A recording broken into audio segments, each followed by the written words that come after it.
BA part second के विद्यार्थियों का स्वागत है। आज की हमारी ऑनलाइन क्लास का जो टॉपिक है वो है भारत निर्वाचन आयोग। देखिए, जो भारत निर्वाचन आयोग है, जिसे चुनाव आयोग के नाम से भी जाना जाता है, एक स्वायत्त संवैधानिक निकाय है जो भारत में संघ और राज्य चुनाव प्रक्रियाओं का संचालन करता है। तो हम कुल मिलाकर के यहाँ ये कह सकते हैं कि जो निर्वाचन आयोग है, कॉन्स्टिट्यूशनल बॉडी है, संवैधानिक निकाय है। संवैधानिक निकाय का मतलब होता है जिसे संविधान में उल्लेखित किया गया है, संविधान में स्थान दिया गया है, संविधान में वर्णित है। चुनाव आयोग देश में लोकसभा, राज्यसभा, राज्य विधानसभाओं, राष्ट्रपति और उपराष्ट्रपति के चुनाव का संचालन करता है। तो यहाँ बड़ा इम्पोर्टेंट एक सवाल बनता है कि जो भारत निर्वाचन आयोग है वो किन किन के चुनाव कराता है। तो लोकसभा के कराता है, राज्यसभा के, राज्य विधानसभाओं के, राष्ट्रपति के और उपराष्ट्रपति के। हमें ये ध्यान में रखना है कि जो पंचायती चुनाव है वो भारत निर्वाचन आयोग नहीं कराता, जो स्टेट होते हैं, और उनका जो राज्यों का जो निर्वाचन आयोग है वो पंचायतों के चुनाव संपन्न कराता है। अब हम निर्वाचन आयोग की पृष्ठभूमि, बैकग्राउंड की बात करते हैं। एक तो हमें संविधान का भाग याद रखना है। तो संविधान का भाग जो 15 है वो चुनावों से संबंधित है, जिसमें चुनावों के संचालन के लिए एक आयोग की स्थापना की बात कही गई है। चुनाव आयोग की जो स्थापना है उसकी डेट भी इम्पोर्टेंट है। ये है 25 जनवरी 1950 को संविधान के अनुसार की गई थी। संविधान के अनुच्छेद 324 से लेकर 329 तक चुनाव आयोग और सदस्यों की शक्तियों, कार्य, कार्यकाल, पात्रता आदि से संबंधित है।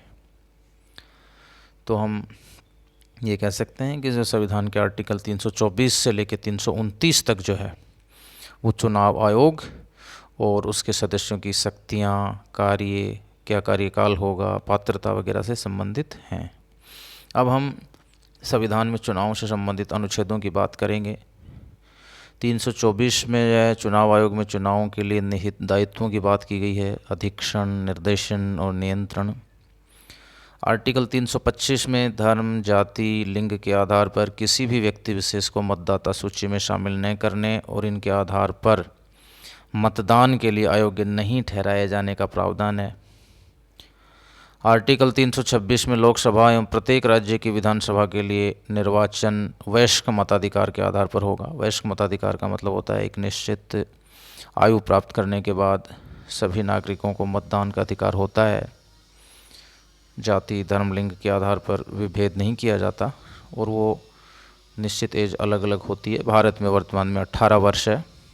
61वें संविधान संशोधन के तहत वयस्क मताधिकार की आयु 21 वर्ष से घटाकर 18 वर्ष कर दी गई थी। फिर हम आर्टिकल 327 की बात करते हैं। विधायिका द्वारा चुनाव के संबंध में संसद में कानून बनाने की शक्ति है। 328 जो आर्टिकल है, किसी राज्य के विधानमंडल को इसके चुनाव के लिए कानून बनाने की शक्ति है। 329 में चुनावी मामलों में अदालत द्वारा हस्तक्षेप करने के लिए बार। तो इस तरीके से ये चुनाव आयोग, उनसे रिलेटेड आर्टिकल्स हैं संवैधानिक। अब हम निर्वाचन आयोग की संरचना की बात करेंगे कि उसका स्ट्रक्चर क्या है। देखिए, ओरिजिनली निर्वाचन आयोग में मूलतः एक ही चुनाव आयुक्त का प्रोविज़न था, लेकिन राष्ट्रपति की अधिसूचना के बाद 16 अक्टूबर 1989 को इसे 3 सदस्य कर दिया गया, यानी इसमें 3 सदस्य बना दिए गए।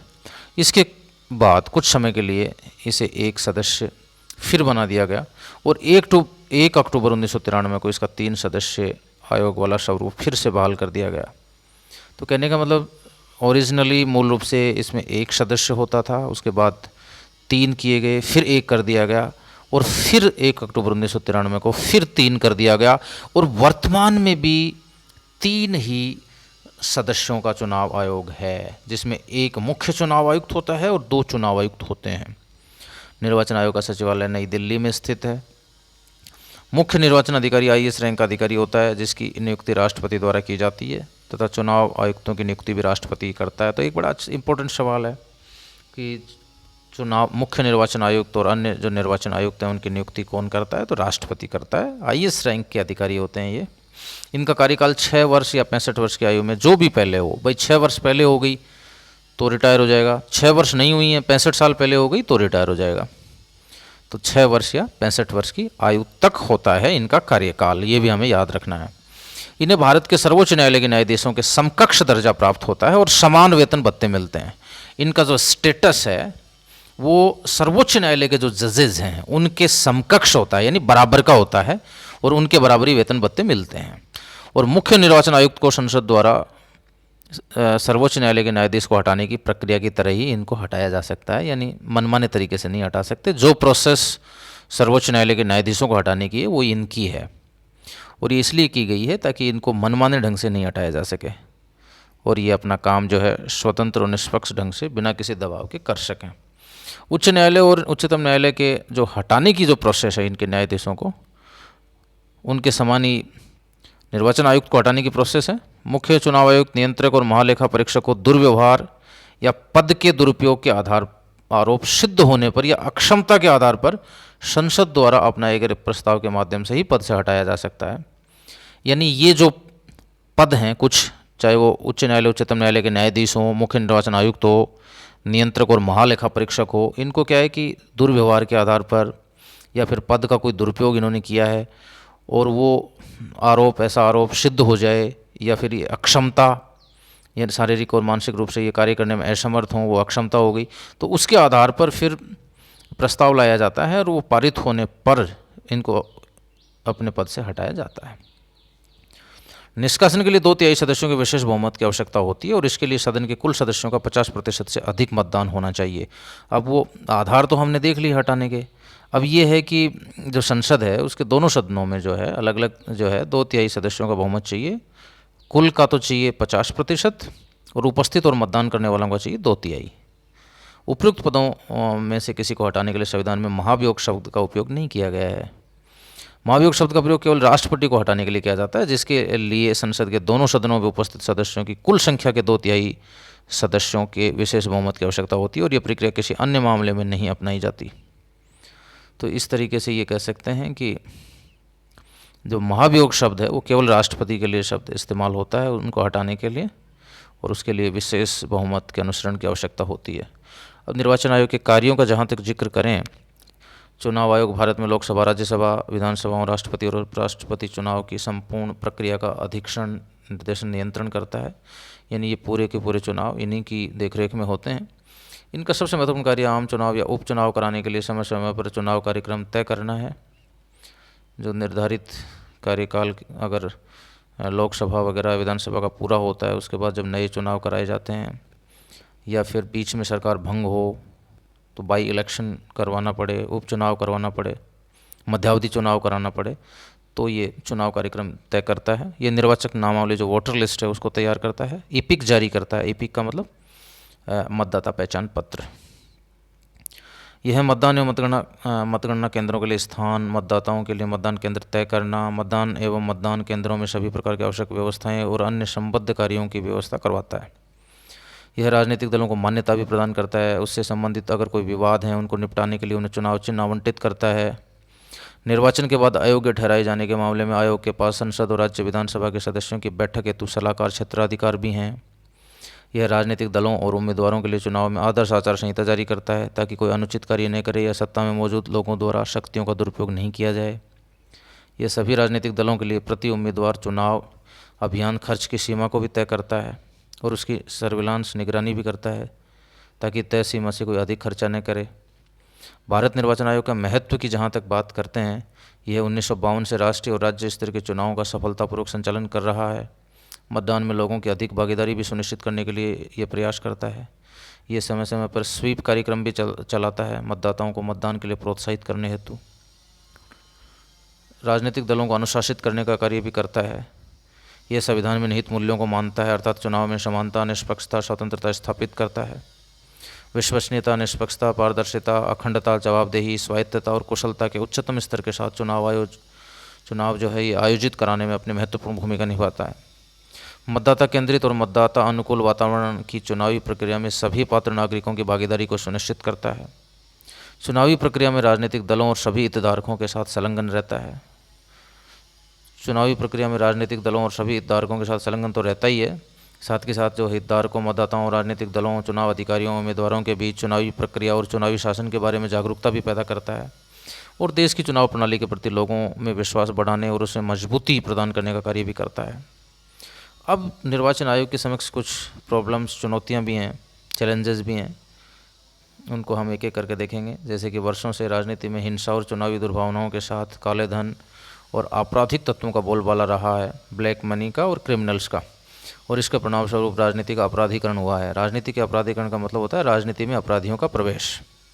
इससे निपटना निर्वाचन आयोग के लिए बड़ी चुनौती रही है, क्योंकि ये पूरी तरह से रोक नहीं पाया है राजनीति में अपराधियों के प्रवेश को। राज्यों की सरकारों द्वारा सत्ता का बड़े पैमाने पर मिसयूज़ होता रहा है, जिसके तहत कई बार चुनावों से पहले बड़े पैमाने पर प्रमुख पदों पर तैनात योग्य अधिकारियों का ट्रांसफ़र कर दिया जाता है। ये भी चुनौती है। नेक्स्ट चुनौती है कि चुनाव के लिए सरकारी वाहनों और भवनों का दुरुपयोग होता है। नेक्स्ट है चुनाव के लिए सरकारी वाहनों और भवनों का उपयोग करके निर्वाचन आयोग के आदर्श आचार संहिता का उल्लंघन राजनीतिक दलों द्वारा बार बार किया जाता है, जो हम पूर्व में भी पढ़ चुके हैं। इसके नेक्स्ट है निर्वाचन आयोग के पास राजनीतिक दलों को विनियमित करने के लिए पर्याप्त शक्तियाँ नहीं हैं, रेगुलेटरी पावर कम है पॉलिटिकल पार्टीज़ को रेगुलेट करने के लिए। किसी राजनीतिक दल के आंतरिक लोकतंत्र और पार्टी के वित्तीय विनियमन को सुनिश्चित करने की भी कोई शक्ति इसके पास है नहीं। हालिया वर्षों में निर्वाचन आयोग की निष्पक्षता पर भी सवाल खड़े होने लगे हैं और ये धारणा जोर पकड़ रही है कि चुनाव आयोग कार्यपालिका के दबाव में काम करता है।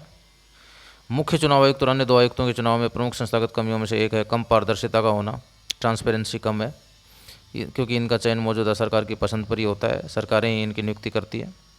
इसके अलावा ईवीएम में खराबी, हैक होने और वोट दर्ज न होने जैसे आरोपों से भी निर्वाचन आयोग के प्रति आम जनता के विश्वास में कमी आती है। नेक्स्ट वर्तमान समय में सत्ताधारी दल के पक्ष में निचले स्तर पर नौकरशाही की मिली भगत के खिलाफ सतर्क रहने की भी आवश्यकता है। आदेश के जनादेश और आयोग के जनादेश और जनादेश का समर्थन करने वाली प्रक्रियाओं को और अधिक कानूनी समर्थन प्रदान करने की आवश्यकता है। नैतिकता सुनिश्चित करने के लिए आवश्यक है कि सक्षम और योग्य व्यक्ति ही उच्च पदों को संभालें, ताकि वो निष्पक्ष और अच्छी तरीके से काम कर सकें। निर्वाचन आयोग की निष्पक्षता सुनिश्चित करने के लिए द्वितीय प्रशासनिक सुधार आयोग की रिपोर्ट में सिफारिश की गई थी कि लोकसभा अध्यक्ष और लोकसभा में विपक्ष के नेता, कानून मंत्री और राज्यसभा के उपाध्यक्ष के साथ प्रधानमंत्री की अध्यक्षता में बना कॉलेजियम का मतलब एक समिति जिसमें ये लोग होंगे, और मुख्य चुनाव आयुक्त और चुनाव आयुक्तों की नियुक्ति के लिए राष्ट्रपति के समक्ष नाम प्रस्तावित करे। यानी एक कमेटी बने, उसमें ये लोग हों, लोकसभा अध्यक्ष हो, लोकसभा में विपक्ष का नेता हो, कानून मंत्री हो, राज्यसभा का उपाध्यक्ष हो तथा प्रधानमंत्री उसका अध्यक्ष हो। इस तरीके से ये एक कमेटी कॉलेजियम बने और वो सिफारिश करे, तब निर्वाचन आयुक्त और अन्य निर्वाचन आयुक्तों की नियुक्ति की जाए। जहाँ तक कुछ फैक्चुअल चीज़ों की बात है तो प्रथम चुनाव आयुक्त सुकुमार सेन थे, वर्तमान में सुनील अरोड़ा हैं, और अन्य दो निर्वाचन आयुक्त हैं अशोक लवासा और सुशील चंद्रा। धन्यवाद।